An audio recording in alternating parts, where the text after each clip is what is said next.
आ आ आई. Yes. ब ब बदक. क क कणीदार. ख ख खमंग. ग ग गोकुळ तू. हा. अगदी घरच्यासारखं. कणीदार खमंग म्हणजेच गोकुळ तूप.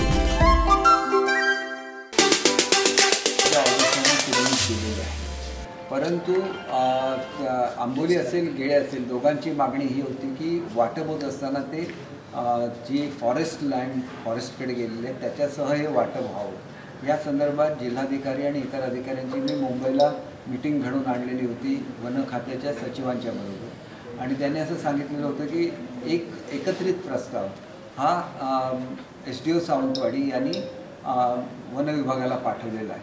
आणि एकत्रित प्रस्ताव जर मान्य नाही झाला तर मग 22 सेक्शनप्रमाणे एन्क्वायरी लावली जाईल आणि ह्या जमिनी वगळण्यात येतील.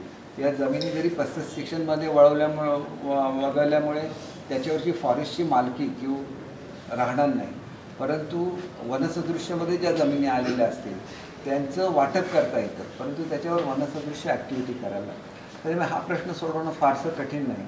गेळे ग्रामस्थांना मध्ये संदीपजी जर काय पूर्वीपासून इन्व्हॉल्व नव्हते या सगळ्या प्रकरणामध्ये, आता ते त्या भागामध्ये काम करायला लागल्यामुळे त्यांना कदाचित माहिती नसेल की 50 एकर जमीन ही जिल्हा परिषदेची ग्रामस्थांना दिलेली आणि ज्या ह्याच्यावर शासनाचं आरक्षण आहे तर शासनाची भूमिका स्पष्ट आहे की शासनाला ज्या जमिनी लागत आहेत त्या वगळून सगळ्या जमिनीचं वाटप होईल.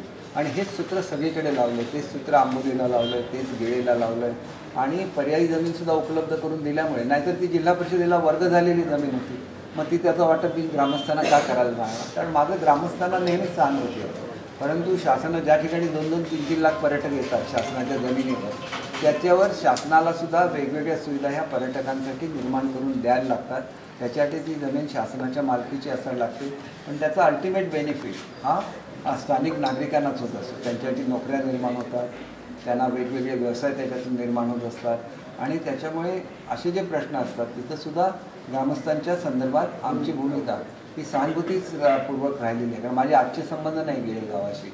70 वर्षापूर्वी आमचं ज्यावेळेला सिनेमा थिएटरचं बांधकाम झालं त्याची सर्व लोकांनी जे बांधकाम केले सगळे गेळ्यातून एवढ्या लांबून सावंतवाडीला येत होते. एवढं त्यांचं प्रेम आणि ते प्रेम माझं अजूनसुद्धा आहे. म्हणून तर मी त्यांना जिल्हा परिषदेच्या जमिनीचं वाटप करून दिलं, जेणेकरून जी शासनाला पर्यटनासाठी वापरायला लागेल तेवढी जमीन त्यांना कमी पडू नये. त्याच्या जवळपासच ती जमीन आहे, म्हणजे 10 एकरचा वगैरे फरक असेल, परंतु ही जमीन दिलेली आहे आणि ती जिल्हा परिषदेच्या म्हणजे शासनाच्या ताब्यात असलेली जमीन वाटपासाठी उपलब्ध करून दिलेली आहे.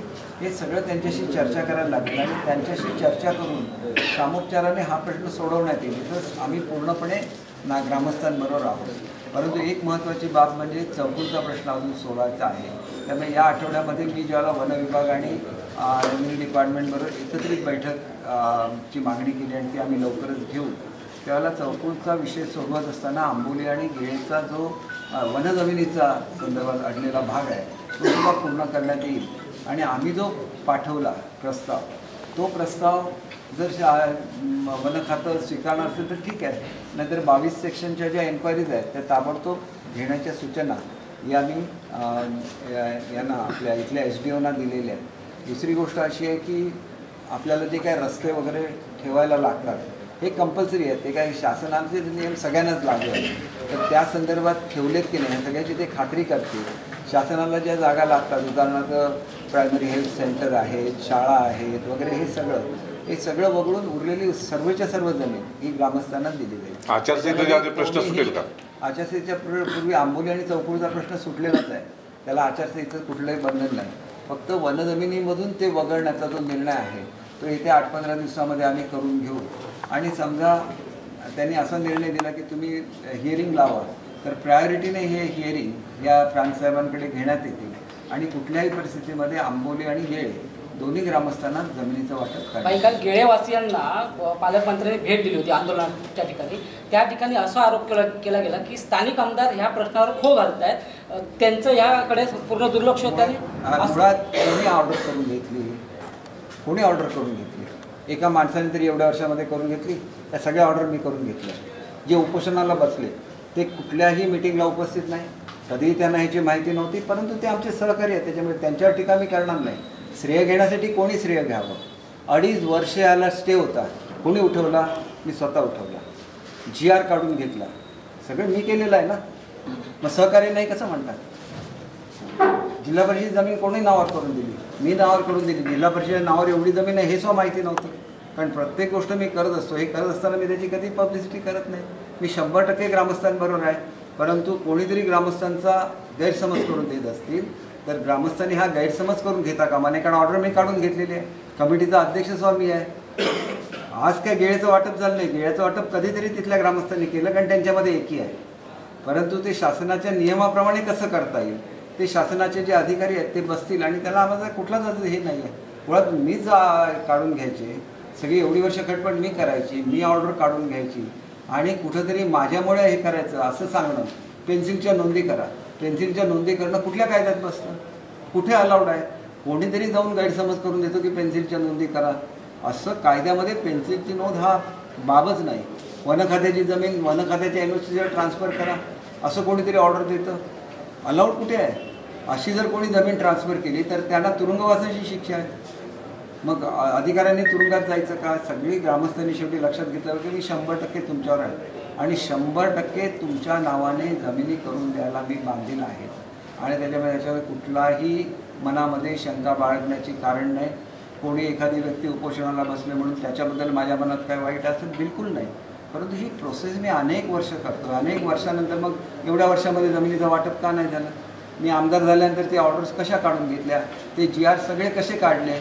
मग थोडंसं माझ्याशी स्वर इंटरॅक्शन राहिलं पाहिजे. मला यायला वेळ नसतो, पण मला येऊन ग्रामस्थ भेटू शकतातच ना. त्याच्यामुळे ग्रामस्थ भेटल्यानंतर त्यांच्या मनातल्या सगळ्या शंका दूर केल्या जातील आणि जमिनीचं अशा तऱ्हेने वाटप केलं जाईल की पुढच्या काळामध्ये त्यांना शेती करायचं असून दे, कुठलाही उद्योग करायचा असून दे, पर्यटन करायचं असून दे, त्याला परमिशन तर मिळाल्या पाहिजेत. परमिशनशिवाय तुम्ही काय करू शकता? तुम्हाला टाऊन प्लॅनिंगची परमिशन लागते, त्यावेळेला तुम्हाला रस्ते लागतात, सगळ्या गोष्टी लागतात ना. आज नुसतंच केलं आणि उद्या ह्या जमिनीवर काही करता आलं नाही तर येणाऱ्या पिढ्या आपल्याला माफ करणार नाही. त्यांना व्यवस्थित परमिशन्स मिळाल्या पाहिजेत. अशा तऱ्हेने त्यांना व्यवस्थित वाटप करून दिलं जाईल आणि वन खात्याचे प्रश्न हे सहजासहजी सुटत नाही. तरी पण मी एवढ्या स्टेजला आले की सरकार कबूल झालं की तुम्ही हिअरिंग घ्या आणि वन खात्यातून ह्या जमिनी वगळूया. एवढी तयारी दाखवल्यानंतर त्याच्या फॉर्मॅलिटीज आहेत त्या पूर्ण करण्यासाठी अधिकाऱ्यांना वेळ दिला पाहिजे, कारण लगेच आचारसंहिता लागली. आपल्याला माहिती आहे की हा निर्णय मी ही मीटिंग घेतली वन खात्याची आणि लगेच आचारसंहिता सुरू झाली. आचारसंहिता सुरू झाल्यामुळे त्या हिअरिंग झालेल्या नाही आहेत हे तुम्ही अधिकाऱ्यांकडूनही खात्री करून घेऊ शकता. आणि त्याच्यामुळे मी 100% ग्रामस्थांबरोबर आहे आणि 100% भागाचा विकास झाला पाहिजे. त्याच्याबरोबर नियमात बसून सगळं वाटप झालं पाहिजे, ह्याच्यासाठी 100% मी आहे. परंतु चौकूरचा प्रश्न मात्र खरोखर राहिलेला आहे. याचं कारण असं आहे की इंडिव्हिज्युअल लोकांच्या नावावर करून द्यावं असं ह्या 2 गावांची मागणी होती आणि ही कॉमन जमीन राहावी पूर्वीसारखी, ही चौकूर गावाची इच्छा आहे आणि त्याच्यामुळे चौकूरच्या गावाच्या लोकांच्या इच्छेप्रमाणे त्याच्यात काय मार्ग काढता येईल हे मी लवकरच मंत्री महोदयाशी बोलेन आणि त्याच्यावर सुद्धा मार्ग काढेन, जेणेकरून हे टर्म संपत असताना चौकूर गेळे आंबोलीचा कुठलाही प्रश्न शिल्लक राहणार नाही. आणि कोण जर गैरसमज निर्माण करून देत असतील तर तिथं ग्रामस्थांनी प्रत्यक्ष मला येऊन भेटावं आणि आपल्या मनातल्या शंका दूर कराव्या. आमचे दिवसभरातले सर्व अपडेट्स, ताज्या घडामोडी आणि थेट लाईव्ह पाहण्यासाठी सबस्क्राईब करा, लाईक करा कोकणचं नंबर 1 महा चॅनल कोकण 7 लाईव्हचं YouTube चॅनल.